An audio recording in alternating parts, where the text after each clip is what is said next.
Welcome to the latest edition of Last Bell Boxing. It's a pleasure to be joined by Leicester's very own Stanley Stannard. How you doing, Stan? All right, lads. Yeah, good, thank you. How are you? Yeah, very good, thank you, mate. So let's get right into it. Take us back to your very first memory of boxing. I think my very first memory was probably watching Amir Khan in the 2004 Olympics. Obviously in Athens, and all my brothers, I've got 3 older brothers, they were all dead into the boxing as well and wanted to sort of start up after that. We all bought a punch bag and hung it up in the garage. So after that, we were just sort of mad on boxing. And then my oldest brother took me down to the gym when I was about 13, and I guess my love for boxing just kept growing, and obviously decided to, go further with it and have an amateur fight. Stanley, who do you style yourself on, Stanley? Stylistically, I mean, I like to try and take a bit of, each. I've just been watching a bit of boxing now. I've been watching a bit of Pernell Whitaker. He's a slick southpaw. A lot of nice defensive movement.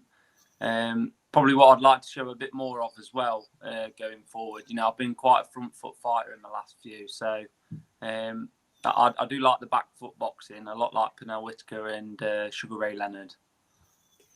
See, you live in Leicester now, don't you, Stanley? And that's where you're down as being from. But am I right in thinking you were born in Nottingham? Yeah, so I was born in Nottingham. All my family are originally from Nottingham as well. I actually live in Leicestershire, so even though it's Leicestershire, it's closer to Nottingham than it is to Leicester. Right, okay, that's good enough for us, mate. We're Nottingham boys. Yeah, well, I've got to be honest. If I had to support a team, my dad always took us to Forest, so I'd have to say I'm a Forest fan. Well, you do too well. Not the best of results today, but we'll skip over that. I know, yeah, we'll forget about the own goal. So, I understand that when you first went into the gym and going forward in your amateur career, you give a lot of respect out to Gary Winning. Was you based at Clifton Amateur Boxing Club then?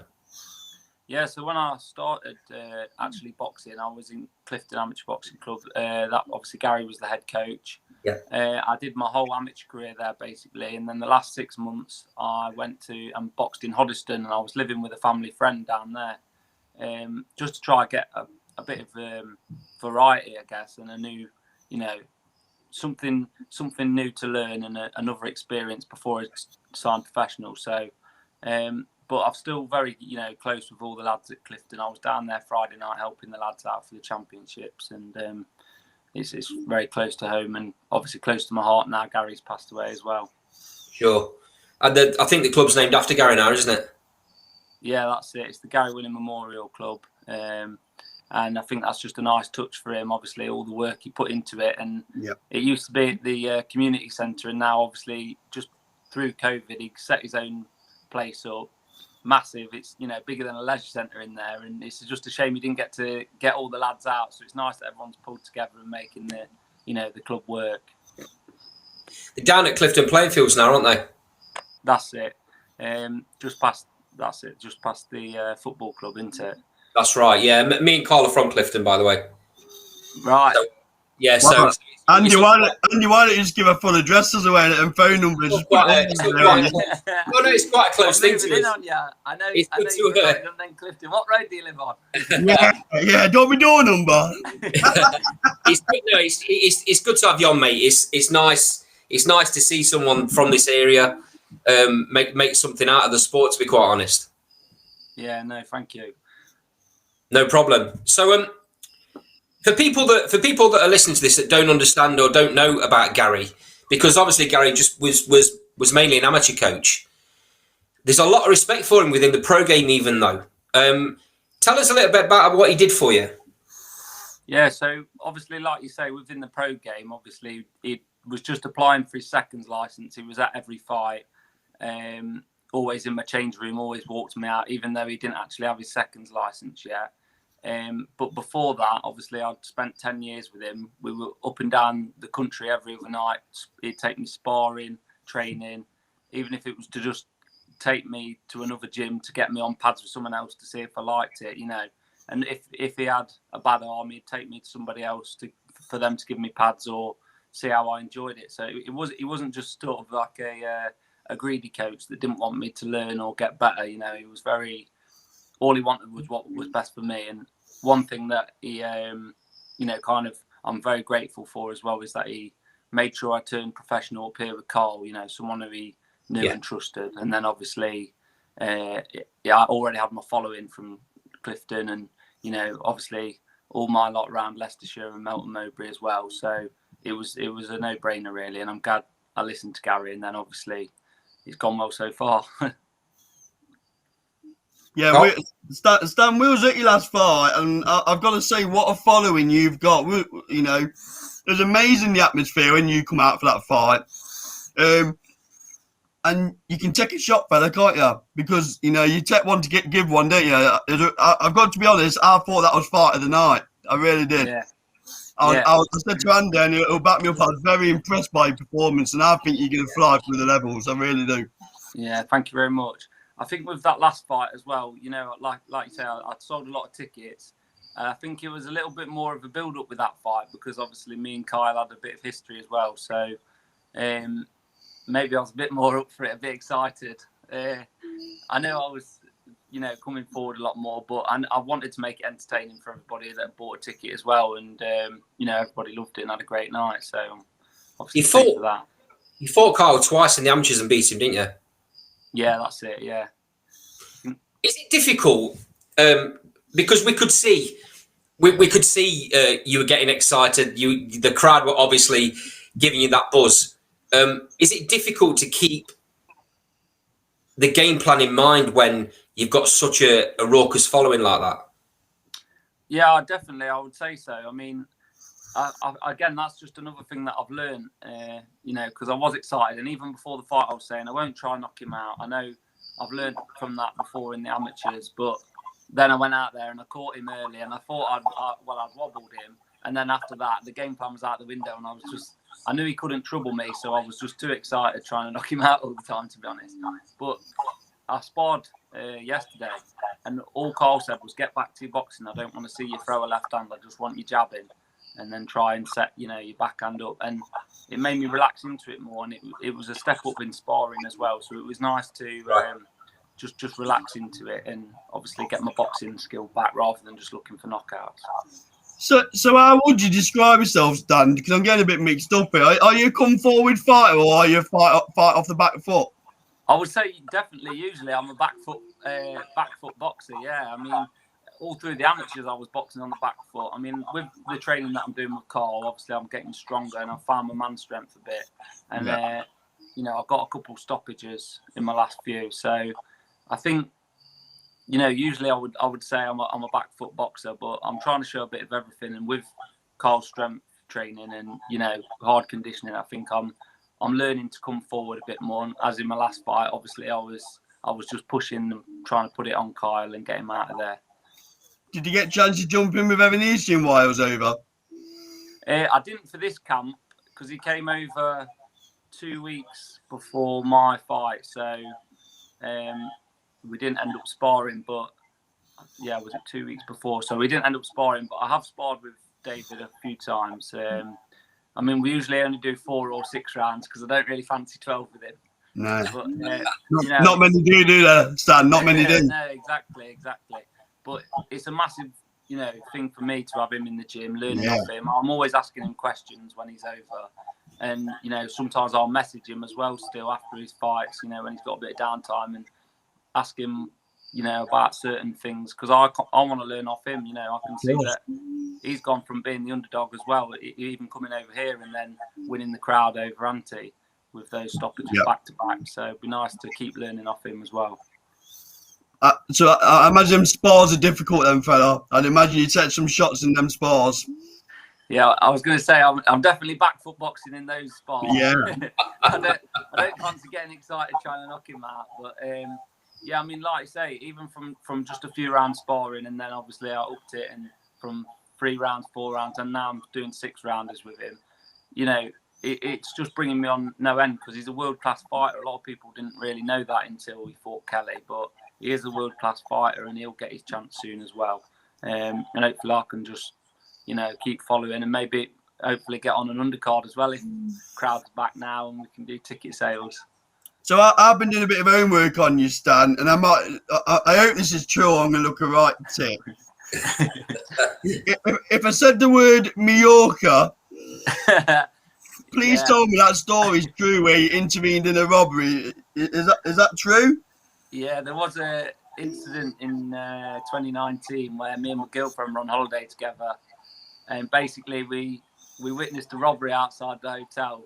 I wasn't in the training camp then, so I'd had a few drinks the night before. I didn't feel really up for a fight, to be honest. But yeah, basically there was two guys robbing the watch off somebody, and I think my missus kicked him in the chest, and then he tried to run off, and then I basically chased him down the street, caught him, and gave him a good left hook, and we were like local heroes. Everyone was buying us food and everything. So, bit of a weird start to the pro career, to be honest. That was my first fight technically since the sign the contract. Yeah, he could have done with it. He could have said, I've never been to Majorca, Carl. I should have played dumb. I ended up on BBC East Midlands and I didn't know what to say. I blacked out. I was so nervous in the interview. If there's one couple that a robber don't want to run into on an RD, you do it. Let's have it right. Yeah, definitely, exactly. So are you going to be out again this year then, Stan? Yeah, so Carl's got me on again at the Morningside Arena, December the 12th. Nice to be out one more time before the end of the year. And then I think he's looking at hopefully getting me an 8-rounder step up and then look at maybe a possible title shot for either for the Midlands or the English after that. So just try to take it one fight at a time. But obviously it's hard not to get excited when you know big things are coming. So you're going to do the traditional route then, all the way through the levels? Definitely. I think that's what route Carl would like me to take. And obviously I trust him with building me up and then taking me on to the next step, which will be the Midlands, then hopefully the English and then the British. So we'll just keep training hard and fight at a time. I mean, you're in a great weight division, aren't you? It's stacked, isn't it? Definitely. I mean, even that fight the other week with Williamson, Cheeseman, Fowler, Smith and Conway and Metcalf, I mean, that's like 3 of the best British fights you could have seen all on one card, isn't it? So it is a lot to get excited about. I don't think Fowler will be super welterweight much longer, will he? But obviously it's good to watch those guys and see the backgrounds they come from and know that I can step up and get in there with them soon as well. How long do you reckon, Stan? How long do you think it's going to take you to get up to that sort of British level? How long would you, how long do you think? Yeah, I mean, I'd like to say, without rushing things, within 2 years. I'm still young and I've only just turned 25. I think most of those lads are a bit older than me. So, I'd like to get a few more longer rounds under my belt and a bit more experience. And obviously, like I say, challenge for the Midlands first and then just see where it takes me, really. But I'd like to build my record a bit more and then jump in there for the British in a couple of years, I'd say. Stan, I understand when you was a teen, you was a bit of a Leicester City prospect. Yeah. There was some hopes for you. What made you decide boxing over football at that point? Yeah, so my dad was actually a good goalkeeper, and my brothers all played as well locally, and they'd been on the books at some good teams like Kettering Town and everything, and it was quite football mad in the house growing up. But then I started playing for my local club, and then I did really well, got on the books at Leicester. And to be honest, I think when it got stepped up a level, I didn't really enjoy it. I was at a bit of a funny age. I was about 11 or 12, and I didn't really enjoy it as much. I think it wasn't really for me at that point. It got took a bit seriously. So I had a bit of a break from sport, and then, like I say, when I was about 13, I started just boxing and building it up. And then when I was 15, I had my first fight, and I took it very seriously from then on, really. Did it come naturally to you when you walked into a gym then? Because you hear lots of stories of people going in, they get punched in the face, and then they don't want to go again. Did you? Obviously, you got that buzz, and nothing, there was no looking back from there. I'm guessing. Yeah, definitely. I mean, I loved it. I think I can't really explain the feeling. I was just so excited every time I went to train. I think I still feel a bit like that now, to be honest. But you know, it was all new for me as well. It wasn't like we'd been brought up, you know, going into boxing gyms. It was all football. So I think I found sort of what my passion was, and after the first time walking in the gym, I just knew that's what I wanted to do. You had a really decent amateur career, didn't you? And then I understand you had quite a serious hand injury at one point. Yeah, so I actually split my tendons in my hand. I think it was back in 2017, so I had a year out. But you know, I didn't really let that stop me. As soon as I had my break, I jumped straight back in at the deep end. Well, Gary took me straight back in at the deep end, and then I just tried to pick up where I left off, really. Right. But yeah, it was good, and obviously I learned a lot. I had 49 amateur fights, and I learned a lot through all of them. So it's good. Quite a serious injury, isn't it? A lot of people don't come back from that sort of an injury. Yeah, well, I actually I bumped into Carl Greaves in town, funnily enough, and I got talking to him, and he said that he actually had the same hand surgeon for the same operation, and he was told it was a worry he won't box again when he was a similar age to me, and he managed to come back from it, and obviously, you know, went on to do massive things for Nottingham. So, again, it's just nice for me to know that someone else has had that, you know, hiccup in their career as well, where they can come back from it. If you got any sort of doubts in your mind that you might have troubles later on, that must have put you at ease a bit. Yeah, definitely. I mean, I think every fighter gets injuries as well. I mean, I wake up every morning sore from something or other, but you've just got to, you know, that's the name of the game, isn't it? You just got to fight through it and keep going, really. And Stan, sorry, Andy, just one question has been bouncing around in my head. How different is it from the amateur to the pro game?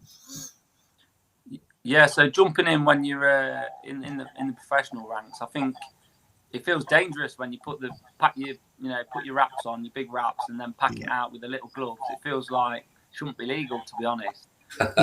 all the weights, you know, is in the wrist, so there's not much padding in the knuckle, so it feels like you could do some serious damage. But obviously, there's the extra rounds as well. I mean, it was just a step up to 4-rounder at first, but now I'm doing 6. Obviously, you just build it a little more each camp. But I like the fact that you actually get a focus on a certain date and you can work 6 weeks towards it, 8 weeks towards it, rather than, you're fighting tomorrow night in Chesterfield and then you'll be down in Manchester at the weekend fighting. It's a little more structured, so you can tailor your training a bit more around it. And I'd assume it's a bigger ask on your stamina as well. I'm just thinking of Gambalatin, you know how he's been blowing in his early fights. So you know, it must be a big ask for your stamina, because you almost have to pace yourself, I'd imagine, and not go gun ho. Yeah, definitely. I mean, I think that's one good thing if you've got boxing ability that's going to work in your favour. Because when I was in the amateurs, a lot of it's just like you say, trying to just work rate and punch as much as you can and score as many points as you can. But when you get time to settle down and actually think about what shots you throw in and, you know, where you're going to place your feet, it gives you a bit more time to obviously land the shots you want to land, and that works well for me. That'll bring on things like ring craft and ring IQ and stuff as well, won't it? Like you say, you know, you're not having to instantly react to 100 shots coming at you like you would in the amateurs. You've got a bit more time to think about where you want to place your feet and where you want to, or what shot you want to throw to be able to get a reaction in the right way from your opponent. Carl's obviously doing a fantastic job with you there. Carl's such a level-headed guy, and very laid back. That has to help in that aspect, surely. Yeah, I mean, I've never felt so confident in my life. You know, even on fight night, I feel relaxed because I've done all the hard work. You see everybody else in the gym doing that, and you're all pushing each other on. You know, there's a healthy bit of competition. Everyone trying to beat each other. You know, whether it's sparring or on the running track or on the hill sprints or whatever it is, everyone wants to beat each other, and it's good. But when you know you've done all that work, and obviously Carl knows how to bring you along, you just feel full of confidence, ready for the fight. He's obviously a very good matchmaker. With Carl being a manager and a promoter as well as a trainer, he sees the big picture, don't he? Where a lot of these high-end coaches are just coaches. Definitely, yeah. You know, with Carl having his promotions as well, he seems to match make really well. I mean, like as Carl mentioned earlier on, you fight against Kyle. What a great matchup! Definitely. And all the others on the bill at Leicester as well. Yeah. I mean, he always wants something, you know, that's going to test the lads. He wants learning fights for them, but he wants it exciting for the fans as well, so they're getting the value for money. But Carl said to me that, you know, you couldn't get signed with certain people as well early on if you do well on ticket sales. But, you know, he said he wants to look after me, and with it wants to sort of look after my career. So if he can manage me at the same time for as long as possible until, you know, he built the record a bit and have a bit more of a say over the career, and then maybe when I've got to maybe, you know, 8-9-0, I can look at signing elsewhere and just keep Carl as my trainer, because obviously I love the work we do together. You know what? That's got to be the right tactics, hasn't it? The amount of times we've said on our show, certain fighters are only getting on these big bills because of the ticket sellers. Not mentioning their names, because it's not really fair to do that. But Go on, Andy, mention some names. No, there's certain fighters that you can see shouldn't be in that position. Definitely. But they're there because they can sell the arena. Yeah. You know, and sometimes I think it's dangerous because these fighters are getting rushed into things, and they might even get a good win on the bill as the underdog, and then once they've done that, they're signed to a TV deal, and they're just going to be getting put in with top end fighters, and their career will probably be finished before it started because, you know, they're getting rushed too soon with these big fights rather than looked after and, you know, fighting journeyman and then stepping up a bit and then having a local title. All that's learning, isn't it? Rather than just, you know, jumping in for a title fight in front of 60,000 people at Tottenham Stadium. You know, so it's important, I think, not to miss a step and just keep learning. A lot, and that happens a lot, don't it? You see a lot of fighters fizzle out after they've, you know, they might do brilliant, you know, and run through the local area fighters. And then they get a massive following, and all of a sudden they're in against the big boys and struggle, and then these big promoters don't want them after that. You know, once they've got a losing record, they seem to kind of drop them off, and very unfair. But I guess that's the name of the game when it comes to these big promoters. So it's great you've got a coaching call that wants to put your career first. Definitely, He could very easily, with the following you've got, turn to one of these big promoters and go, look at this, you know, and they get you on. I've no doubt about it that, you know, but like you say, why rush? Yeah, definitely. He's a proper up and down fella, Carl Greaves, you know. He's in it for your career, not for the pound note, and you know that should be applauded. You know, I've got nothing but respect for Carl Greaves. Speaking of Carl, I understand when you came out of your or you was coming to the end of your amateur career, you had 3 offers on the table for pro contracts, didn't you? Yeah. I mean, there was one down south and there was a couple, you know, still kind of local. But Gary knew Carl from when Carl was about 10 years old. And I went down there and sparred a few of the lads who I'm now stable mates with, like Callum Blockley and Luke Fisher. And I just liked the kind of training that Carl was doing. I liked, you know, he was a bit down. He was down to earth, and you know, you could talk to him and still have a laugh with him and everything. I just felt comfortable, and that just made me look forward to, you know, getting started training with him, and that was the best deal at the time. And Stan, he don't just take anybody in his gym, does he? No, I mean, I think he's only got 7 or 8 lads he's training now. I know he used to always say that he was done and he wasn't taking anyone else on, and then another top prospect had come and he'd want to take him on. But I think he said now that he just wants to focus on the lads he's got. You know, he's happy with the number he's got. It's a select few, and he can concentrate on them and keep building all our careers, and just take us to the next level now. So tell us again, when are you next out? 12th of December, isn't it? 12th of December, yeah. That's at the Morningside Arena again. Yeah. So what I reckon we're going to do, Stan, if you're up for it, after your next fight, and then around the week after you fight, we'll put a charity donation out on the channel, and Andy can go 3 rounds with you in the ring. How about that? We'll get you down at Clifton Boxing Club. Yeah, that's a good shot. Andy can put the body bag on, and you can give him some to the body. How about that? I will last 3 seconds. Never mind 3 rounds. That might be a shout, Andy. It's all for a good cause. Yeah, great stuff, Carl. Cheers. You're welcome. But definitely, I'll have to catch you at the next one. Sorry, say again. I said I'll definitely have to catch you at the next one, though. Oh, we'll be there, mate. Yeah, absolutely. Yeah, brilliant. It's been fantastic having you on, mate. Thanks very much. No, thank you very much. I enjoyed it. And we're watching your career with great interest, mate. One last question for me. One last question for me, Stan, and I'll behave myself here. When your arm gets lifted, when you lift the world title, what's it going to say? Nottingham or Leicester? Oh, he's going to have to say Nottingham, isn't it? He's going that's the answer we're looking for. Just say you Reds. No, leave that bit out. I'll edit that bit out of the video. Don't worry, Stan. We'll just leave it as Nottingham. No, Stan, I really enjoyed it, fella. Thanks for your time. All right, it's nice meeting you. Thank you. Cheers, Stan. Thanks, mate. Bye-bye. Cheers. Have a good one.